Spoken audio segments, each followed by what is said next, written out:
Bismillahirrahmanirrahim. Assalamualaikum warahmatullahi wabarakatuh.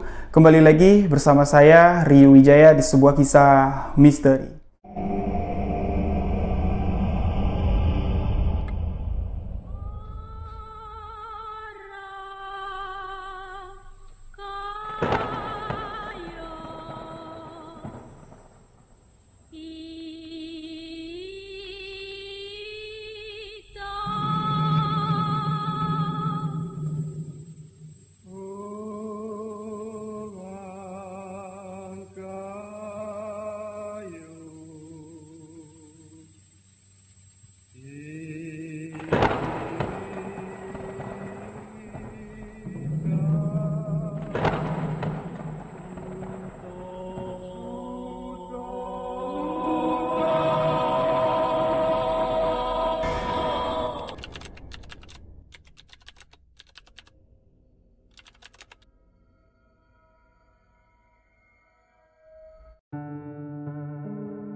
Di sebuah kisah misteri kali ini, kembali saya akan menceritakan satu kisah yang dikirimkan oleh sahabat sebuah kisah misteri. Cerita yang akan saya bawakan kali ini, cerita yang dikirimkan oleh sahabat kita Mbak Dian. Mbak Dian yang ada di kota Semarang.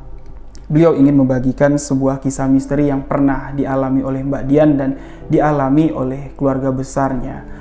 Namun sebelum saya menceritakan kisah yang dibagikan oleh Mbak Dian ini, saya ingin mengucapkan banyak-banyak terima kasih untuk sahabat-sahabat sebuah kisah misteri yang selalu memberikan dukungan, memberikan support agar channel ini dapat berkembang. Untuk sahabat yang baru bergabung, baru mendengarkan kisah misteri yang saya ceritakan, sahabat boleh mengklik tombol subscribe dan jangan lupa aktifkan notifikasi loncengnya agar tidak ketinggalan video-video sebuah kisah misteri selanjutnya. Untuk sahabat juga bisa memfollow akun Instagram saya rio.wijaya91 dan akun Instagram sebuah kisah misteri official. Kisah yang dibagikan oleh Mbak Dian ini menceritakan teror arwah yang meninggal dunia, menagih janji, menagih amanat sebelum dia meninggal dunia. Jadi, bagaimana kisahnya? Simak hanya di sebuah kisah misteri.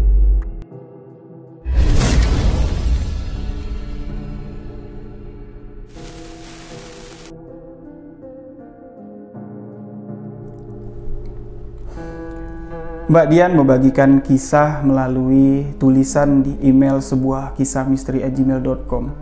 Setelah saya membaca kiriman email dari Mbak Dian, di sini saya pelajarin dulu kisahnya dan saya pun mencoba untuk kembali menghubungi Mbak Dian untuk menanyakan kebenaran cerita. Dan ada beberapa part dari cerita yang dikirimkan Mbak Dian ini masih agak sedikit gantung bagi saya dan saya ingin mempertanyakan lebih jelas. Nah, alhamdulillah Mbak Dian ini cepat ya ngerespon setelah saya mengirimkan email balasan. Saya sempat chattingan lah dengan si Mbak Dian. Kisah yang dibagikan oleh Mbak Dian ini berlatar waktu kurang lebih sekitar tahun 2013 yang lalu. Yang mana yang mengalami kisah ini Mbak Dian dan keluarga besarnya yang tinggal di rumahnya si Mbak Dian. Awalnya di sini Mbak Dian menjelaskan dulu. Keluarga dari Mbak Dian ini, beliau 3 bersaudara. Kakak pertama dari Mbak Dian seorang perempuan bernama Mbak Tri. Mbak Dian anak kedua dan yang ketiga, adik bungsu dari Mbak Dian seorang perempuan juga bernama Ani. Usia kakak pertama dari Mbak Dian yaitu Mbak Tri. Ini usianya lumayan terpaut jauh lah dengan si Mbak Dian. Di tahun 2013, Mbak Dian ini baru kelas 2 SMA. Ya, usianya palingan baru 17-18 tahun. Namun si Mbak Tri ini usianya sudah hampir menginjak 27 tahun. Di tahun 2013, Mbak Tri ini dia sudah kerja. Dia lebih memilih kerja daripada kuliah. Jadi setelah lulus SMA, Mbak Tri ini langsung cari kerjaan dan beliau pun bekerja di salah satu toko, penjaga toko yang ada di daerah Semarang. Mbak Dian di sini menceritakan kisah ini terjadi di tahun 2013. Namun beliau ingin mengajak kita sedikit flashback ke belakang di tahun 2010. Yang mana di tahun 2010 di keluarga dari Mbak Dian ini ada agak sedikit polemik lah ya yang terjadi di keluarganya Mbak Dian. Masalah ini adalah masalah dari Mbak Tri. Mbak Tri yang sudah bekerja, dia menganggap kalau istilahnya dia sudah mandiri lah. Mbak Tri ini pun sudah memiliki seorang kekasih. Nah, kekasih dari Mbak Tri ini, kedua orang tuanya sama sekali tidak setuju kalau Mbak Tri ini dekat dengan laki-laki tersebut. Kalau si Mbak Tri ini menjalin hubungan dekat, apalagi sampai berpacaran dengan laki-laki tersebut. Laki-laki yang akhirnya menjadi suami dari Mbak Tri yang bernama Mas Seno. Hubungan mereka sama sekali tidak direstui oleh kedua orang tua dari si Mbak Tri ini karena memang status sosial yang cukup berbeda jauh. Di sini Mbak Dian mengatakan keluarga dari Mbak Dian yang ada di kota Semarang, kalau sekarang nih bahasanya apa ya? Keluarga ningrat lah. Jadi memang untuk dekat dengan keluarga ningrat ini menurut cerita dari si Mbak Dian ya, ini tidak semua ya, tidak global semuanya terjadi di daerah Semarang, tidak, tapi menurut apa yang dibagikan oleh Mbak Dian ini banyak sekali aturannya. Laki-laki yang harus mendekati wanita yang berasal dari golongan ningrat ini harus jelas statusnya. Keluarganya juga harus berasal dari keluarga bangsawan, harus memiliki titel. Ya, titel itu istilahnya gelar sarjana lah atau sesuatu yang dapat dibanggakan lah. Kalau enggak sudah bekerja dan mapan. Jadi apa yang saya sebutkan tadi, kriteria dari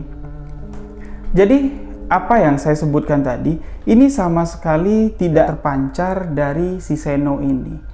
Ya, seorang laki-laki biasa yang pengangguran yang mencoba untuk mendekati si Mbak Tri.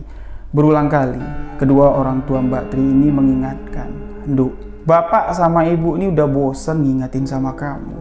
Tolong, Nduk, jauhi laki-laki itu. Kamu mau bapak sama ibu malu di mata keluarga besar kamu.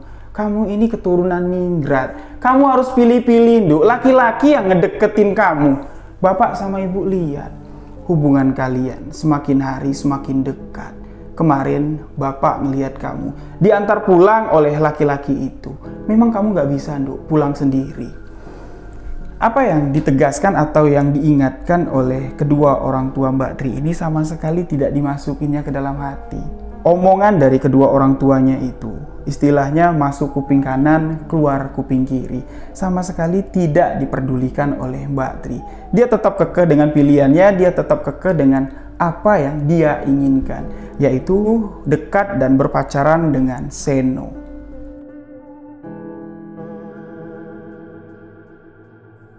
Di suatu hari, karena kedua orang tua dari si Mbak Tri ini sudah jengkel lah ya, diomongin sudah, ya, dimarahin sudah, dikasarin sudah.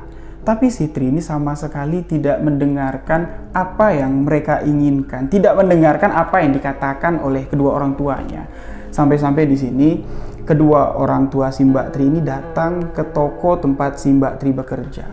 Jadi ketika Mbak Tri ini sedang bekerja seperti biasanya lah, ibu bapaknya datang menemui si pemilik toko dan mengatakan kepada si pemilik toko kalau hari itu juga, detik itu juga, si Tri berhenti bekerja dari tempatnya. Nah, otomatis di sini si pemilik toko kan bingung, loh ini ada apa? Sedangkan si Mbak Trinya di tempat kerjaannya itu baik-baik saja, bahkan sekarang sedang bertugas. Nah, akhirnya di sini si Mbak Tri pun dipanggil. Ya, kedua orang tuanya ada di sana. Kedua orang tua dari si Mbak Tri ini menegaskan kepada si pemilik toko, sebenarnya Tidak ada permasalahan antara kamu dengan Tri, dan tidak ada permasalahan juga antara keluarga kami dengan kamu. Justru di sini kami berterima kasih ya, sudah beberapa lama ini kamu menerima anak kami bekerja di sini. Ya mungkin kalau anak kami ini di sini ada salah, tolong dimaafkan. Mulai hari ini kami ingin membawa anak kami pulang dan tidak memperbolehkannya kerja di toko Anda lagi. Nah, jadi walaupun si Mbak Tri ini kan jaga toko ya, pekerjaannya jaga toko, tapi kedua orang tua Mbak Tri ini orang yang berkecukupan. Memang dasarnya si Mbak Tri ini aja lah, anaknya nggak manja, dia nggak mau yo minta duit sama orang tua ya untuk kebutuhannya. Dia berpikir dia sudah mampu untuk mandiri, makanya si Mbak Tri ini memutuskan untuk bekerja. Nah, karena si Mbak Tri ini kerja di toko itu, kalau pulang ya dianterin sama si Seno yang notabene nggak disukai sama keluarganya si Mbak Tri, kedua orang tuanya lebih memutuskan kamu nggak usah kemana-mana, kamu di rumah aja. Biar si Seno ini nggak bisa menjalin hubungan dengan si Mbak Tri. Nah, setelah kejadian hari itu, Mbak Tri pun marah ya sama kedua orang tuanya. Mbak Tri ini ngambul. Berhari-hari dia nggak keluar dari kamar, orang tuanya sudah mencoba untuk memujuk. Duk, sampai kapan kamu kayak gini? Jangan kamu buat diri kamu menderita. Cuman gara-gara hal sepele kayak gini, nanti kamu sakit. Kamu yang rugi. Yuk keluar, makan sama bapak sama ibu. Namun Mbak Tri orangnya keras kepala. Sama sekali dia tidak menggubris ajaan dari ibunya untuk makan. Mbak Tri ini cuma mengurung diri di kamar. Nah, yang bisa masuk ke kamar Mbak Tri ini cuma si Mbak Dian. Jadi ketika jam makan ya, Mbak Tri ini kan nggak keluar dari kamarnya. Ibu dari Mbak Tri dan Mbak Dian ini nyuruh si Mbak Dian, nih kamu bawain makan untuk kakakmu. Ingat, kamu jangan keluar sebelum dia makan apa yang kamu bawa. Kamu liatin kakak kamu, coba kamu ajak ngobrol, mungkin dia bisa terhibur. Nah, Mbak Dian pun membawa makanan, minuman, ngetok kamar si Mbak Tri. Tok tok tok tok. Kak, ini aku Dian. Bukain dong pintunya, aku bawa makanan nih. Sama sekali tidak ada jawaban dari dalam kamar. Mbak Dia mencoba untuk mengetok kembali. Tok tok tok, tok tok tok. Kakak nggak kesian sama aku. Nanti kalau ibu tahu makanan yang aku bawa untuk kakak nggak kakak makan, aku loh kak yang diomelin. Barulah di sini Mbak Tri membuka kunci kamar. Mbak Dian pun dipersilahkan masuk. Sesampainya di dalam kamar, obrolan antara adik dan kakak pun terjalin. Namun di sini yang lebih intensnya lagi ya, obrolan dari hati ke hati antara wanita ke wanita. Walaupun pada saat itu ya, di tahun 2010 itu usia dari Mbak Dian ini masih sangat remaja sekali.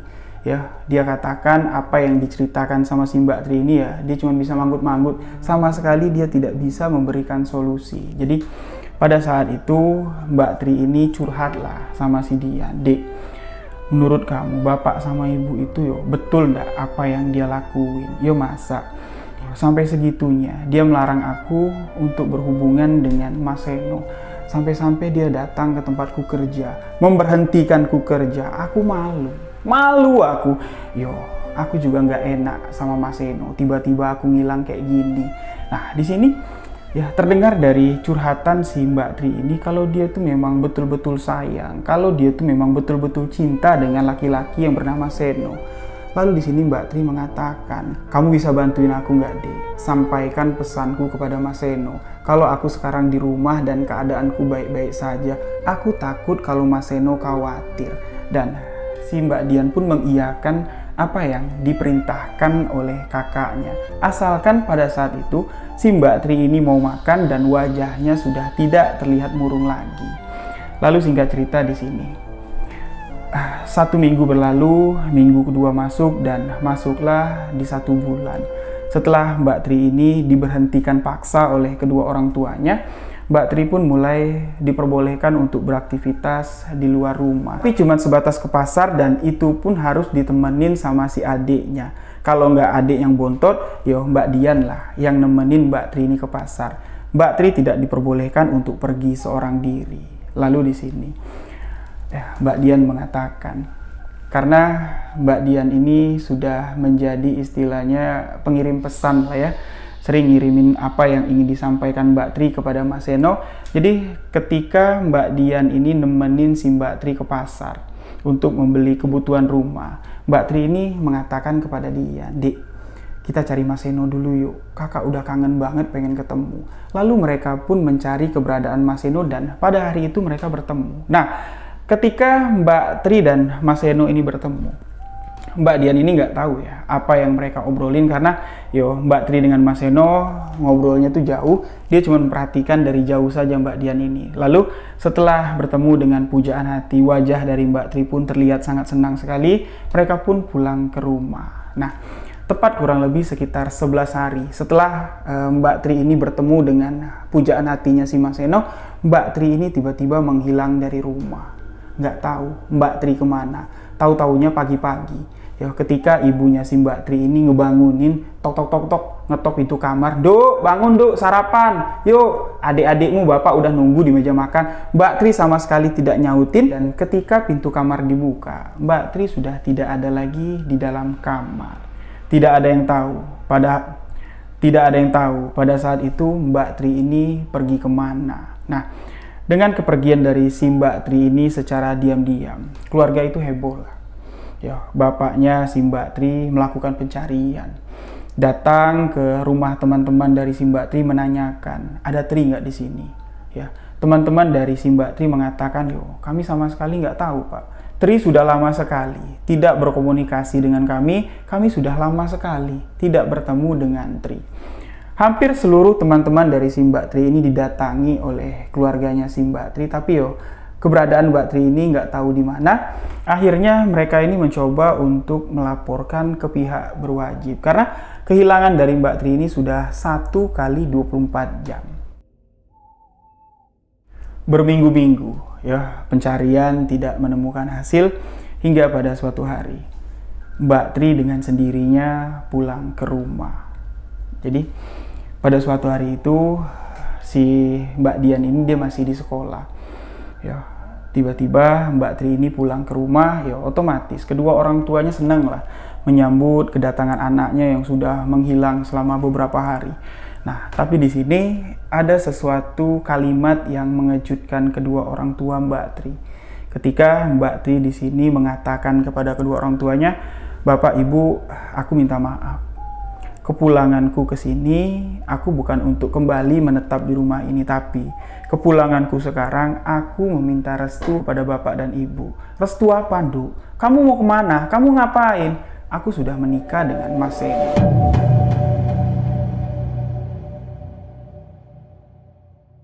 Ternyata ketika Mbak Tri ini lari dari rumah, Mbak Tri ini kawin lari.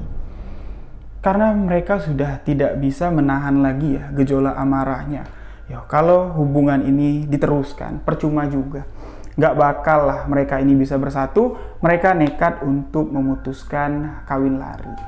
Kepulangan Mbak Tri pada saat itu, di hari itu, hanya meminta doa restu kepada kedua orang tuanya. Namun Mbak Tri ini statusnya sudah menikah dengan Mas Seno. Nah, karena kedua orang tua Mbak Tri ini nggak mau lihat anaknya lontang-lantung hidup di luar rumah dengan laki-laki yang gak jelas menurut mereka, kedua orang tua dari Mbak Tri pun mengizinkan. "Ya udahlah nak, nasi telah menjadi bubur. Kalau kamu memang sudah menetapkan pilihan, kami mau apa lagi? Suamimu mana? Kamu kembali ke rumah. Kami akan menerima kalian di rumah ini." Lalu di sini Mas Seno, Mbak Tri, mereka pun tinggal serumah dengan kedua orang tuanya. Mbak Dian di sini senang sekali karena kakaknya sudah kembali ke rumah dan kakaknya sudah mendapatkan apa yang dia inginkan. Memang kehidupan di keluarga itu setelah Mas Seno ini masuk memang agak sedikit dingin. Setiap sarapan pagi, bapak dari si Mbak Tri ini ngomongnya itu agak ngelantur. Tujuan atau arah omongan dari bapaknya si Mbak Tri ini nembak menantunya ini, karena pada saat itu Mas Seno ini masih belum dapat pekerjaan tetap. Jadi walaupun situasi di rumah itu perang dingin lah kalau si Mbak Dian ini bilang, tapi kehangatan keluarga itu masih bisa lah dirasakan sama Mbak Dian. Namun yang terlihat sangat tertekan itu adalah si Mbak Tri. Ya, karena perlakuan kedua orang tuanya ya terlihat kalau bertatapan langsung sama si Mas Seno ya baik-baik aja lah, tapi ya secara tidak langsung omongan, terus yo sentilan-sentilan lah, sindiran-sindiran yang dilepaskan oleh kedua orang tua si Mbak Tri ini itu yo secara tidak langsung menyakiti hati Mbak Tri dan si Mas Seno. Lalu di sini waktu terus berlalu dari tahun 2010-2011 di tahun 2012. Mbak Tri ini pun hamil. Keluarga tersebut sangat senang sekali karena akan mendapatkan cucu pertama dari Mbak Tri. Kedua orang tuanya mengatakan kepada Mbak Tri, "Tri, pekerjaan rumah ndak usah lagi kamu lakuin. Kamu cukup istirahat, jaga si cabang bayi. Biarin pekerjaan rumah adik-adik kamu yang ngerjain. Kamu cukup istirahat, Bapak nggak mau si cabang bayi yang ada di dalam kandungan kamu kenapa-kenapa." Nah, jadi setelah 9 bulan 10 hari Mbak Tri ini mengandung, beliau pun melahirkan seorang anak laki-laki. Anak laki-laki dan cucu laki-laki pertama di keluarga tersebut. Nah, Mbak Dian mengatakan, sekarang setelah kelahiran anak dari si Mbak Tri, di keluarga itu ada seberkas sinar baru.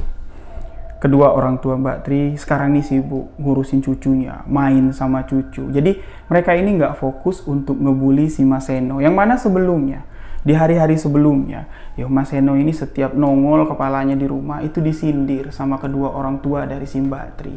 Nah jadi mereka sekarang ini sibuk lah ya main sama si cucu. Tapi setelah anak itu lahir, ya kebahagiaan terpancar dari keluarga tersebut. Mbak Dian mengatakan kondisi kesehatan dari si Mbak Tri ini semakin hari semakin menurun. Bahkan di sini Mbak Dian mengatakan anak si Mbak Tri ini dia nggak minum susu ASI, ya ASI atau air susu dari si Mbak Tri ini kering. Dia nggak bisa nyusuin secara langsung. Itu menyebabkan Mbak Tri ini sangat sedih sekali. Setiap dia menyusui anaknya dengan DOT, ya dengan susu formula. Sering si Mbak Dian ini melihat kalau Mbak Tri ini meneteskan air mata. Jadi Mbak Dian ini memperhatikan ya, kegiatan sehari-hari lah yang dilakukan ibu muda si Mbak Tri ini. Jadi kalau anaknya itu nangis tengah malam minta susu, ya Mbak Tri ini bergegas. Buka pintu kamar, dia langsung ke dapur, nyalain air, nyuci botol, dia bikinlah susu formula. Nah, si anak ini kalau sudah dikasih susu formula, itu dia pasti diem. Nah, tapi kalau di malam-malam tertentu ya, ketika anak dari Mbak Tri ini sedang gak enak badan, ya, yang namanya anak kecil ini kan rewel. Itu anaknya kalau lagi rewel, nangis di tengah malam, itu kalau udah dikasih susu nggak mau diem, Mbak Tri ini sering menggendong anaknya di tengah rumah. Rumah yang cukup besar, rumah 2 lantai, di bawah itu ada 3 kamar. Di depan kamar dari si orang tua Mbak Tri, di tengah kamar Mbak Tri, dan di belakang itu kamar adik bungsunya si Mbak Tri dengan si Mbak Dian. Nah, di atas ini ada 2 kamar lagi. 1 kamar dijadikan gudang dan 1 kamar ditempati oleh si Mbak Dian. Jadi kalau si bocah anak dari si Mbak Tri ini nggak mau diem kalau sudah dikasih susu, itu digendong sama si Mbak Tri. Keluar dari kamarnya, dibawalah ke ruang tengah. Nah, Mbak Tri ini sering menyanyikan lagu seperti lagu Nina Bobo lah, ya sambil nimang-nimang si anak. Nina Bobo, oh Nina Bobo.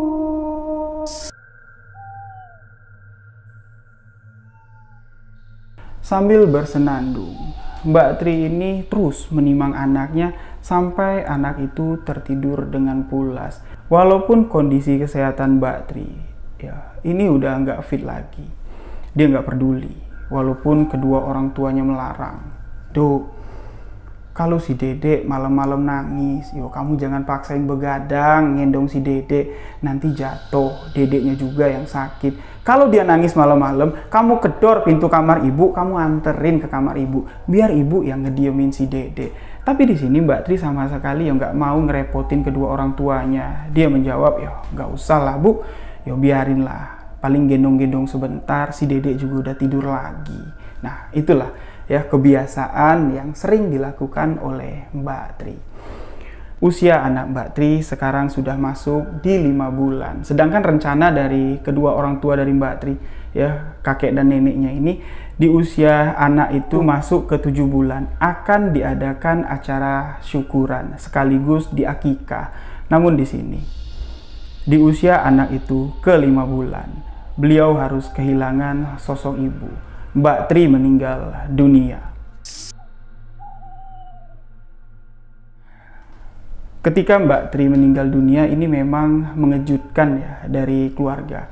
Jadi dari setelah Mbak Tri ini melahirkan anak ini memang kondisinya nggak stabil ya, sering ngedrop. Mbak Tri ini bolak-balik ke rumah sakit.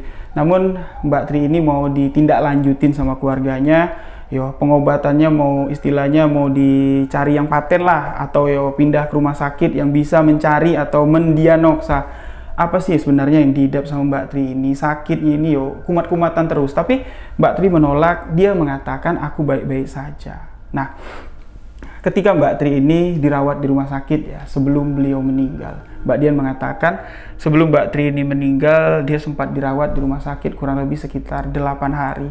Selama 8 hari Mbak Dian lah yang paling sering nemenin kakaknya si Mbak Tri ini di rumah sakit. Jadi pada suatu hari Mbak Tri ini pernah ngomong sama si Mbak Dian.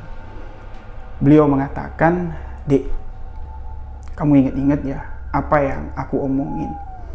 Nanti kalau aku udah nggak ada lagi, kamu ingetin tuh ya, tolong anakku biarinlah Mas Seno yang ngerawat, biarlah Mas Seno yang membesarkan anakku nanti, kamu ingetin yo." Nah, ketika Mbak Dian ini mendengar apa yang diucapkan sama si Mbak Tri ini agak sedikit ngelantur ya, dia ngomong lah sama si Mbak Tri, Mbak ini ngomong apa? Nggak baik Mbak ngomong kayak gitu. Nggak ada yang ngebesarin anak Mbak. Mas Seno nggak ngebesarin anak Mbak sendirian. Yo, Mbak juga lah nanti yang akan membesarkan anak itu. Nggak deh, feelingku nggak enak. Aku ngerasa yo cukup sampai di sini aku bisa ngelihat anak itu. Setelah Mbak Tri ini ngomong yang agak lebih sedikit dalam lah, Mbak Dian ini nggak berani untuk nyambung lebih dalam lagi apa yang diucapkan sama si Mbak Tri. Mbak Dian lebih memilih untuk diam, dan 2 hari setelah Mbak Tri mengatakan hal itu kepada si Mbak Dian, beliau pun meninggal dunia. Setelah prosesi pemakaman almarhumah Mbak Tri dilakukan, di sini keluarga besar itu berkumpul di rumah. Anak itu selalu digendong sama kakek dan neneknya. Dan di hari itu juga bapak dari Mbak Tri memanggil Mas Seno sebagai menantu. Beliau mengatakan, "No, istrimu sekarang sudah meninggal. Yo, kalau kamu sekarang mau pulang ke rumah kedua orang tua kamu, yo, kami persilahkan. Sudah tidak ada hak lagi kami untuk menahan kamu di sini. Kalau untuk urusan anak ini, cucu kami, biarinlah kami yang akan membesarkan dan mengurus cucu ini. Karena inilah satu-satunya peninggalan dari almarhumah Tri." Dengan tegas di sini, ayah dari Mbak Tri menginginkan kalau anak dari Mbak Tri ini mereka yang ngasuh dan membesarkan, dan menyuruh si Mas Seno ini sesegera mungkin untuk pulang ke rumah kedua orang tuanya. Di sini Mbak Dian yang mendapatkan amanat. Suatu hari nanti dek, kalau kakak sudah tidak ada, tolong biarkan Mas Seno bawa anak ini. Biarkan Mas Seno yang membesarkan anak ini. Mbak Dian pun di sini angkat bicara. "Pak, Bu, aku mau ngomong. Sebelum Mbak Tri meninggal dunia, 2 hari sebelum Mbak Tri meninggal dunia, dia sempat mengatakan satu hal kepada aku. Tolong dek diingat, kalau kakak sudah tidak ada lagi, biarkan Mas Seno yang membesarkan anak ini." Nah, setelah Mbak Dian ini mengatakan hal itu, kedua orang tua dari Mbak Dian, kedua orang tua dari Mbak Tri sama sekali tidak memperdulikan dan meminta Mas Seno sesegera mungkin meninggalkan rumah tersebut. Setelah 4 hari, Mbak Tri ini meninggal dunia. Pada malam harinya, ada satu kejadian terjadi di rumah tersebut. Mbak Dian di sini mengalami langsung kejadian ini dan dia mengatakan ya kurang lebih sekitar jam setengah 10 malam, ibu bapak dari Mbak Dian ini sama keponakannya, anak dari almarhumah Mbak Tri, ini sedang rebahan di sofa yang ada di depan TV yang ada di ruang tengah. Nah, Mbak Dian sebentar lah ikut nimbrung, tapi karena mata Mbak Dian ini lumayan ngantuk pada saat itu, Mbak Dian pun berpamitan untuk duluan naik ke atas. Lantas di sini beliau naiklah ke lantai 2 untuk menuju kamarnya. Nah, di malam itu juga, kurang lebih sekitar jam 1 dini hari, Mbak Dian di sini terbangun dengan suara tangisan. Suara tangisan dari anak almarhumah Mbak Tri. Suara tangisan itu terdengar kencang, bahkan ya sampai terdengar jelas ke kamar dari si Mbak Dian yang ada di lantai 2. Nah, Mbak Dian yang khawatir, loh kenapa nih? Si Dedek tengah-tengah malam nangis, ibu sama bapak mana ya? Kok nggak dengar kalau si Dedek nangis? Nah, Mbak Dian yang khawatir dengan kondisi dari keponakannya ini, beliau berniat untuk keluar, untuk melihat langsung apa yang sebenarnya terjadi. Namun ketika Mbak Dian ini membuka pintu kamarnya,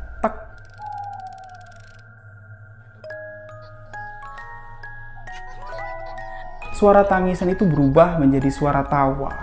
Suara tawa anak kecil yang sangat riang sekali.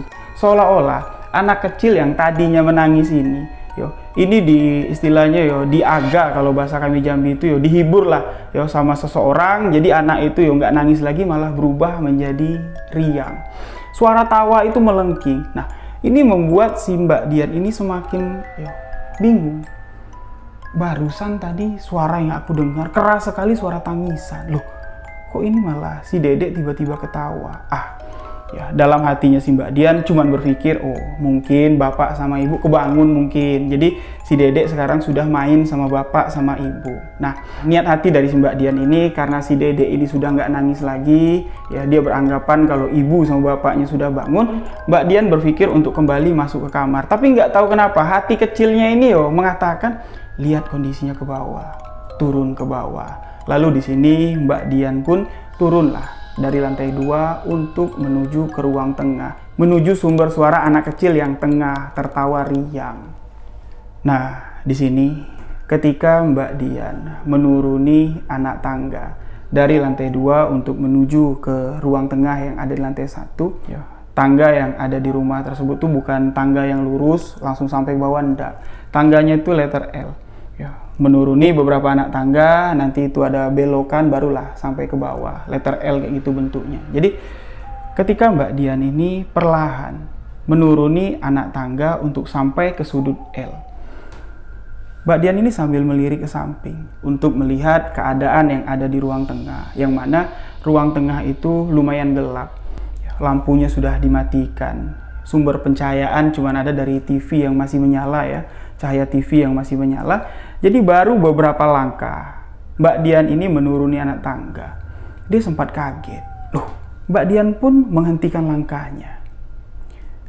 Dia kembali ngintip, menjongak kepalanya melihat ke arah tengah rumah. Ketika Mbak Dian memastikan melihat dengan seksama dari kegelapan malam pada saat itu, dia sempat menghentikan langkahnya dan sangat terkejut sekali yang dilihat sama Mbak Dian, yang berdiri sambil menggendong anak kecil itu. Itu adalah sosok perempuan yang bisa dipastikan sama Mbak Dian itu bukan ibunya.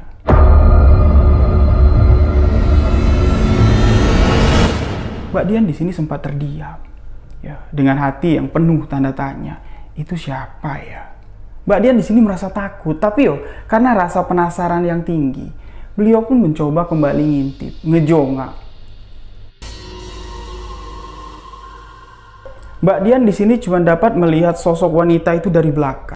Dari belakang terlihat rambut wanita itu sebatas gini. Persis sekali potongan rambut dari almarhumah Mbak Tri. Wanita itu sambil ngegendong anak kecil itu, sambil bernyanyi seolah-olah menina bobokkan lah. Persis suara yang terdengar dari ruang tengah, dari suara perempuan yang tidak dikenali sama Mbak Dian ini, itu persis, suaranya persis banget dengan almarhumah Mbak Tri. Dan lagu Nina Bobo yang dinyanyikannya itu lagu Nina Bobo yang sering dinyanyikan almarhumah Mbak Tri.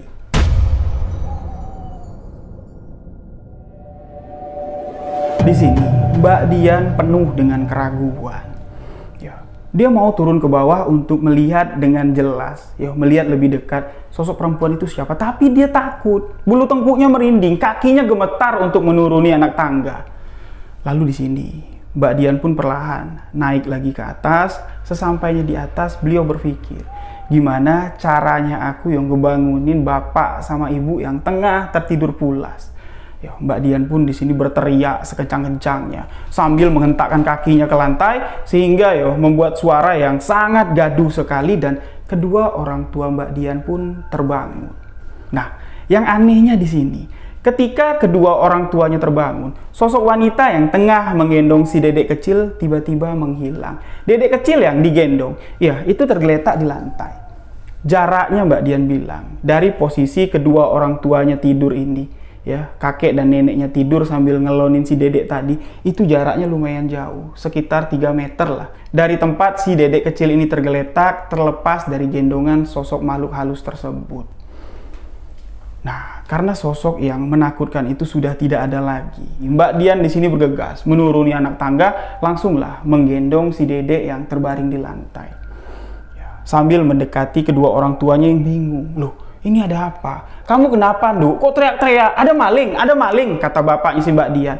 Mbak Dian di sini sambil menggendong si dedek sambil menyalakan lampu dan duduk di tengah-tengah bapak dan ibunya sambil mengatakan, Pak, Bu, barusan aku ngelihat kakak pulang ke rumah, kakak menggendong anaknya.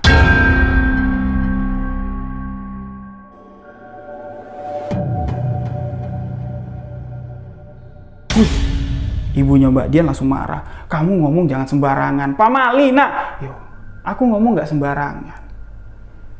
Bapak dengan ibu sadar ndak? Kalau si Dede ini sudah berpindah tempat tidur. Bapak sadar nggak? Kalau Dede ini sudah tidak ada di samping bapak lagi. Tadi aku ngelihat jelas dengan mata kepalaku sendiri, Pak. Kakak ngegendong anaknya yang tengah nangis. Terus anaknya ini ketawa-ketawa, seolah-olah riang sekali lah, digendong sama ibunya. Nah, setelah mendengar apa yang disampaikan oleh si Mbak Dian, kedua orang tuanya cuma bisa terdiam. Bapaknya mengatakan, oh wis lah, besok lah kita omongin. Nah, di sini Mbak Dian pun menyerahkan anak dari almarhumah Mbak Tri yang digendongnya ke gendongan ibunya. Mereka pun tidur ke kamar masing-masing. Keesokan harinya, ya, keluarga ini masih membincangkan perihal yang terjadi tadi malam. Berulang kali, bapak dari si Mbak Dian ini menanyakan, Duk, kamu mimpi nggak? Kamu ngelindur nggak? Masa iya si Dede ini bisa digendong sama almarhumah ibunya yang sudah meninggal? Loh, aku, Pak, untuk apalah aku buat-buat cakap? Kalau barangnya nggak terlihat, ya nggak mungkin aku omongin. Sampai-sampai aku teriak tuh ketakutan, aku bingung mau ngelakuin apa. Bapak sama ibu tidurnya pules sekali. Nah, jadi di sini ibu dari Mbak Dian di sini, ya udahlah, mungkin cuman penglihatan kamu saja. Ya mudah-mudahan kakakmu sudah tenang di alam sana, nggak ada urusannya lagi dia di dunia ini. Nah, jadi di malam keempat ada teror yang cukup mengerikan, Mbak Dian bilang, dan di malam kelima, dari dalam kamar bekas almarhumah Mbak Tri, itu kan kosong. Karena Mas Seno sudah pulang ke rumah kedua orang tuanya di tengah malam, lewat dari jam 1 dini hari. Lagi-lagi di sini Mbak Dian ini terbangun, mendengar suara rintian tangis yang sangat menyayat hati. Suara tangis yang sangat sedih sekali. Lagi-lagi rasa penasaran Mbak Dian ini pun bangkit. Dia keluar dari kamar, mencari sumber suara tangisan tersebut, dan sumber suara tangisan tersebut berasal dari kamar almarhumah Mbak Tri. Mbak Dian memberanikan diri untuk membuka pintu kamar. Tek, didorong pelan-pelan sama Mbak Dian. Lampu yang ada di dalam kamar itu mati. Kamar itu sangat gelap sekali, namun sekelibat Mbak Dian melihat ada sosok kakaknya yang sedang duduk di atas ranjang. Namun wajahnya tidak terlihat jelas. Wajahnya nunduk seperti ini. Ketika Mbak Dian ini jelas melihat perwujudan itu adalah almarhum kakaknya yang sudah meninggal. beliau pun menutup pintu, langsung masuk ke kamar ibu dan bapaknya. Pak, Bu, bangun, Pak, Bu, bangun. Kedua orang tuanya pun kaget lah ya, terbangun dari tidurnya. Kenapa, Nduk? Kenapa? Kamu kenapa? Kok kaget sekali wajahmu? Pak, Mbak Tri pulang, Pak. Mbak Tri pulang ke kamarnya, Pak. Mbak Tri ada di kamarnya. Dengan emosi dan air mata yang bercucuran, Mbak Dian di sini seolah-olah ingin mengajak kedua orang tuanya untuk melihat penampakan yang dilihat sama Mbak Dian barusan. Tapi di sini kedua orang tuanya dari Mbak Dian sama sekali tidak percaya.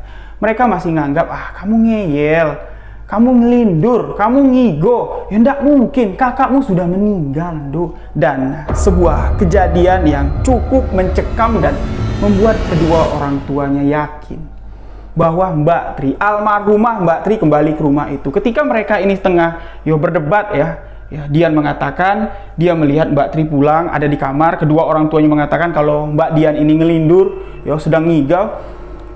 Si Dede, anak dari almarhumah Mbak Tri, yang sedang tertidur di tengah-tengah ranjang, tiba-tiba posisi tidurnya itu bergeser. Yang tadinya tidur di tengah, sekarang tidurnya itu bergeser ke pojok dan anak itu terbangun. Anak itu terbangun namun tidak menangis. Seolah-olah anak itu tengah bermain dengan seseorang. Terlihat dari tangannya, seperti sedang menggapai sesuatu dan sesekali si Dede, anak dari almarhum Mbak Tri, tertawa kecil. Ya. Seolah-olah anak itu riang sekali lah. Anak itu seperti melihat sesuatu yang disukainya lah. Nah, dari kejadian itulah kedua orang tua dari Mbak Dian ini terdiam. Mereka saling bertatapan. Tidak ada satupun yang berani mendekatin si Dede, kecuali Mbak Dian. Kurang lebih kejadian itu berlangsung sekitar 7-8 menit lah. Mereka cuman memperhatikan tingkah laku si Dede yang aneh sekali. Mbak Dian di sini memberanikan diri untuk mendekati si Dede, anak dari almarhumah Mbak Tri. Mbak Dian berjalan memutari tempat tidur dan sampailah di depan hadapan si Dede. Nah, ketika si Mbak Dian ini ingin menggendong si Dede, mengangkat si Dede dari tempat tidur, ingin dibawa ke pelukannya, Mbak Dian di sini merasa kalau ada hawa sejuk seolah-olah menerpa Mbak Dian. Seolah-olah hawa itu tembus dari belakang nembus ke bagian depan. Dan seketika suasana yang ada di kamar itu kembali seperti biasa. Tidak mencekam seperti apa yang barusan mereka rasakan. Dan anak dari almarhumah si Mbak Tri itu bisa tertidur kembali, tertidur pulas di pelukan dari Mbak Dian.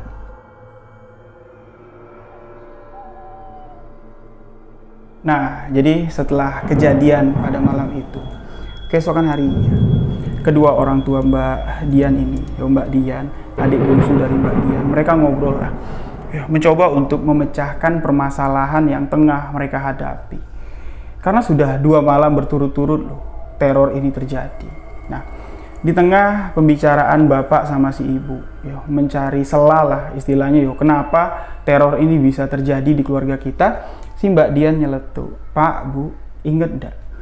Amanat yang kemarin sudah aku sebutkan, amanat yang dipesankan oleh almarhumah kakak. Sebelum beliau meninggal, beliau menitipkan amanat kepada saya. Dek, inget ya, inget nanti kalau kakak udah nggak ada, tolong anak ini biar dibawa sama Mas Seno, anak ini biar dibesarin sama Mas Seno. Ingat nggak Pak? Ingat nggak Bu? Kemarin sudah saya sampaikan sama Bapak sama Ibu, tapi Bapak dan Ibu tidak percaya dengan apa yang saya sampaikan. Mungkin nggak Pak? Mungkin nggak Bu? Kakak di sini menagih amanatnya, meminta kita untuk mengembalikan anak ini kepada ayahnya, membiarkan Mas Seno membawa anaknya dan membesarkan anak ini. Mungkin nggak? Dengan lembut, Mbak Dian di sini mencoba kembali menekankan dan memberi sedikit pemahaman kepada ibu dan bapaknya, dan alhamdulillah kedua orang tua yang memiliki pikiran yang keras memiliki pendapat yang keras ini Alhamdulillah terbukalah hati dan pikirannya, dan mereka pun di sini sama-sama menganggap teror yang mereka alami selama 2 malam ini ada kaitannya dengan amanat. Amanat yang tidak dijalankan. Nah, singkat cerita di sini, Mas Seno pun dipanggil. Mas Seno di sini menghadap kedua orang tua dari almarhumah Mbak Tri. Kedua orang tuanya di sini pun meminta maaf atas perlakuan yang telah beliau lakukan selama ini. Mengecilkan, merendahkan, bahkan membuat keberadaan Mas Seno di rumah itu menjadi sangat tidak nyaman sekali. Kedua orang tua ini pun meminta maaf, dan di sini Mas Seno sama sekali tidak memikirkan masalah yang sudah lalu. Mas Seno di sini cuma terkejut dengan kejadian yang mereka sampaikan, bahwa 2 malam berturut-turut arwah dari Mbak Tri meneror mereka gara-gara amanat dari Mbak Tri tidak dilaksanakan. Nah, jadi setelah Mas Seno ini mendengarkan apa yang disampaikan oleh kedua orang tua dari almarhumah Mbak Tri, Mas Seno pun di sini menerima lah istilahnya amanat yang disampaikan oleh almarhumah istrinya, bahwa anak ini harus dibesarkan sama Mas Seno, harus dijaga sama Mas Seno, dan Mas Seno pun meminta izin kepada kedua orang mertuanya ini untuk membawa si Dede pulang ke rumah kedua orang tuanya. Pesan yang disampaikan oleh kedua orang tua Mbak Tri, Mbak Dian katakan cuma satu. Kalau kami rindu, tolong antarkan cucu kami ke sini. Cuman itu sajalah pesan yang diberikan kepada Mas Seno. Nah, Mas Seno pun mengatakan kepada kedua orang mertuanya, enggak mungkin lah Pak. Kalau Bapak rindu sama cucu sendiri, saya halang-halangi. Kalau Bapak rindu, kalau Bapak mau jemput si Dede, silahkan jemput. Saya tidak akan menghalang-halangi. Nah, jadi setelah si Dede ini kembali ke tangan ayahnya, sesuai amanat yang disampaikan almarhumah Mbak Tri, keadaan rumah itu kembali tenang.